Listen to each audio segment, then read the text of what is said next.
There are over 1,000 Pokemon and only a select fortunate few are gifted with a signature move exclusive to them and their evolutionary lines. Occasionally, these moves are redistributed to other Pokemon in later generations, robbing them of their exclusivity, but the majority of these moves are unique and relatively strong. However, there are a few that are simply not used in a competitive scene. Why is that? Let's get into it. To kick things off, you have the move Electrify, the signature status move of the Helioptile line. The only 3 Pokemon to receive this move are Helioptile, its evolution Heliolisk, and Boltund, which are mediocre Pokemon at best. What it does is, on the condition that the target has not moved yet that turn, it turns the target's moves into an electric type. Electrify bypasses the accuracy to always hit, but does not affect priority moves. So perhaps if the Pokemon that received this move had the ability Volt Absorb to negate what would be resisted damage and restore a quarter of their health, this ability could probably have some use. Perhaps in doubles you could use Electrify to convert an incoming super effective Ice or Water type move into the electric type, no longer affecting your ground type teammate. But this move is too niche to see any real usage, and its users can be easily outsped. Next is Lumina Crash, the signature move of the Flitto and Espatra line, and to say that this move has entirely zero usage would be a lie, because at first glance this move is pretty outstanding. At 80 base power, Psychic type move with the secondary effect of lowering the opponent's special defense by 2 stages. So why isn't this move used as much as it should be?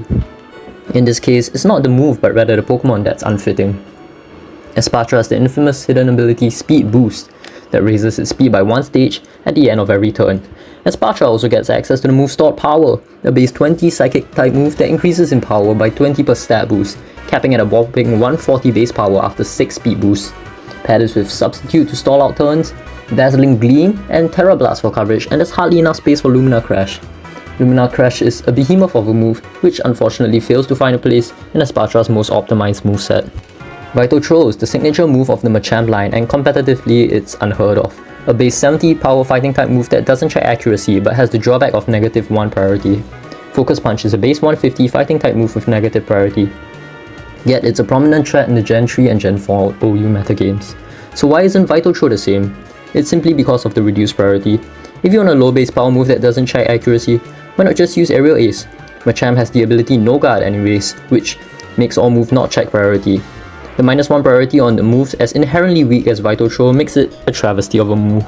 Next is the signature move of the Hisuian Electrode and Hisuian Voltorb line, Chloroblast. A strong base 150 power grass type move with 95% accuracy that also cuts the user's max HP by 50% upon being used. Basically, a grass type equivalent of the move Steel Beam. This move is frankly terrible, because even on an all-out speedy special attacker like Hisuian Electrode, it's not very good. And in fact, many sets prefer to run the move Explosion instead, a stronger move that causes the user to faint. Why is this the case? First of all, the drawback of losing 50% of your max HP is a hard one to bear. The opponent could simply switch into a Grass Resist, tanking the Chloroblast and cutting your own health in the process. Hisuian Electrode is typically used as a fast pivot option with Stab Thunderbolt, Stab Volt Switch, and the move Leaf Storm, which lowers the user's special attack by 2. A drawback less fatal as Electrode can simply pivot out with Volt Switch to remove the changes. Thunderous Kick is the signature move of Galarian Zapdos, a 90 base power fighting type move that also lowers the opponent's defense by 1. A relatively strong move to say the least, but unfitting with Zapdos' playstyle. Since it's most often used as a fast choice band physical attacker, its longevity is not valued as much compared to on a setup sweeper like Dragonite for example, hence close combat is preferred for its higher base power and greater damage output. Finally, we have the signature move of Victini. No, not the one you're thinking about.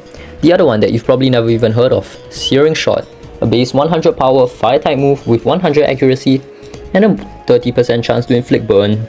Similar to Lumina Crash, it is an incredibly powerful move, but Victini users will prefer V-Create, Searing Shot's big brother that boasts one of the highest base powers in the game at 180.